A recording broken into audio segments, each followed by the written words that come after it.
What is going on, guys, and welcome back to Touchdowns to Home Runs. My name is Bernie. Thank you for joining us today on the Touchdowns to Home Runs show. Hope that your day is going absolutely fantastic. Unfortunately, the Michigan State Spartans have taken this huge matchup against the Michigan Wolverines with huge playoff implications by a score of 37-33. So it is time to bring back the classic Michigan fan rants from last year. Honestly, I didn't think that they would be coming back given how well Michigan has played this season. But yeah, when you're up 16 points and blowing, and when you're up 3 points in the fourth quarter with a chance to really seal the game and fumble the football in your own half, I think it definitely calls for a fan rant. If absolutely any game that I've seen in the past decade is really an epitome of what it means to be a Michigan Wolverines football fan, this game is the best representation. There was absolutely no reason that the Michigan Wolverines should have lost this game. Again, as I said before, up 16, they allowed two two-point conversions. But when they really had a chance to seal the game, put a nail in the coffin, and you fumble the football on your own 45, it's absolutely unacceptable.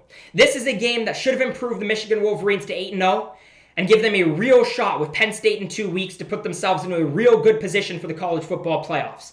But for the second straight year, Michigan's season is pretty much over after a loss to Michigan State. And now Michigan State has beaten us 10 of the last 14 years. It's absolutely ridiculous. Our inability to win big games is just beyond me. And I'm at a loss for words. I really am. I'll do some more thoughts on the game in just a second. We'll also hit a quick recap of the scoring, then take a look at the box score and preview to next week as well. So make sure to stick around. What's really frustrating to me here especially is that this was probably our best offensive game of the season. In terms of how our offense flowed, it was very good. And until the end, until that final interception, I thought Cade McNamara was pretty solid today.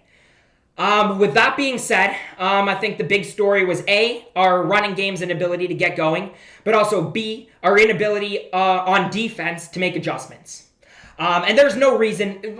We knew, actually, I'm going to say that Kenneth Walker coming into this game was going to be a huge problem. We knew that these teams were two very similar teams in the way that they're solid defensively and their offenses really string from a solid backfield. So we knew that coming into the game that Kenneth Walker was going to be an issue for the Wolverines. He's been an issue for teams all season. That's why he leads college football in terms of running yards per game. But Michigan has a very talented defensive line, and we're pretty solid in coverage as well. But yeah, that defensive line, there's no reason that we shouldn't have been able to adjust. 23 carries for 197 yards and 5 touchdowns, the most ever by a Michigan State player against the Michigan Wolverines in this kind of setting, is just absolutely unacceptable. There's no other way to put it. And then, of course, we got killed downfield by some big catches by Jayden Reed. He had 2 big ones in the second half as Michigan State started to crawl back. But I mean, when it's really all said and done, this is not a game at all that the Michigan Wolverines should have dropped. I'm upset, and I know that every other Michigan Wolverines fan out there is going to be upset as well. Michigan, quickly we'll talk about how the scoring started, and it was a big statement. An interception right away, and the 93-yard touchdown reception. If there's anything that the Michigan Wolverines take away from this game, it's their big breakout game from the freshman wide receiver, Andrell Anthony. 6 receptions, 155 yards, and 22 touchdowns today. 2 touchdowns today. Definitely not 22. 2 touchdowns today, including, of course, that big 93-yard run. Also had an acrobatic sort of catch in the second quarter. Kenneth Walker got the scoring started for Michigan State with a touchdown. Michigan went into halftime leading. Of course, Michigan also had the 30-14 game. And then that's when everything started to switch. Michigan had Michigan State on a 4th down, big reception by Jayden Reed that ended up leading to a Michigan State touchdown where they cut the lead to 8. A 58-yard touchdown run by Kenneth Walker, and then a 2-point conversion allowed them to tie up the game. Michigan would then get the field goal, of course, and then after getting a stop on their own 45, fumbled the football, leading to the final Michigan State touchdown, 37-33. Let's take a look at the Michigan Wolverines box score really quick. And we'll start with Cade McNamara because, as I was saying before, this was Michigan's best offensive game of the season, in my opinion. And against a very quality defense. 383 yards. It's the most passing yards for Cade McNamara in a game in a Michigan uniform in his career. 2 touchdowns. The interception at the end, of course, was really his only Terrible play. I thought the timing on some deep balls were a little off, but he still passed 28 of 44. And again, especially in the first half, I thought played some really good football. The running game, as I also mentioned, really struggled to get going. 34 carries, 146 yards.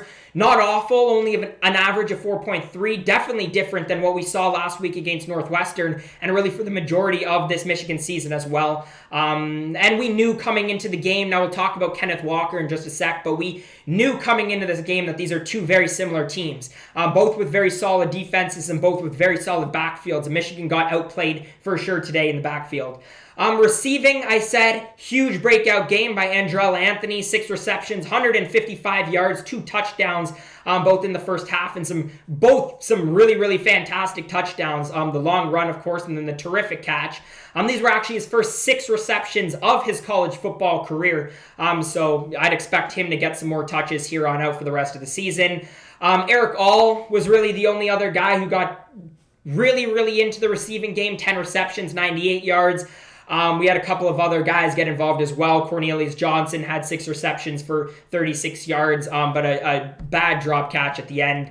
I thought our defense at times was okay. I thought Aiden Hutchison did a really good job at putting pressure, on Thorne and on that Michigan State defense. And yeah, some solid plays all around, but it was definitely not our best defensive performance, no doubt about it. In terms of Michigan State, Peyton Thorne, 19 of 31, 196 yards, no touchdown passes, 2 interceptions, both of those coming in the first half. Kenneth Walker was definitely the story of today, 23 carries, 197 yards, and 5 touchdowns, as I said before. Most touchdowns by a Michigan State player against the Michigan Wolverines all time. Jaden Reed led the way receiving, 6 receptions, 80 yards. Naylor, 4 receptions, 75 yards. But again, it was mostly what they did on the ground. And yeah, it was a Kenneth Walker show for sure. Michigan definitely could not adjust. Quickly, let's take a look at the team stats. Michigan State was actually only 4 of 14 on third down. And if Michigan State did lose this game, the later downs on both offense and defense definitely would have been the story, because Michigan actually was very solid. 8 of 17 on third down. Definitely outplayed them there. Michigan was better in the air. Not better on the ground, of course. The turnovers definitely hurt Michigan more, in my opinion, because they came later and at very bad times. But yeah, it was a close game. It definitely lived up to the hype. It's one that Michigan should have won. But, in an in-state rivalry like this is exactly the game, that people were hoping for. And it definitely delivered a solid one. In terms of Michigan, next week we will be playing Indiana. The Hoosiers are 2-6 this year. Should be a good opportunity for the Wolverines to bounce back, improve to 8-1 before we, of course, play a ranked Penn State, if they're still ranked at the time, in 2 weeks. In terms of Michigan State, next week they'll play Purdue. Purdue coming off a win against Iowa last week, but Iowa also got smoked today by Wisconsin. But Purdue definitely an okay team. Currently, at the time when we're filming this video, down to Nebraska, but you never know. 4-3 record as of now. Michigan State, of course, should be able to improve to 9-0. Anyways, guys, if you did make it to this point in the video, thank you so much for watching. Let me know your thoughts, comments, and predictions on both this week's game and on next week's games as well. If you do enjoy this type of content, please make sure to smash that thumbs up button, subscribe to Touchdowns to Home Runs, and I hope to see you guys again next time.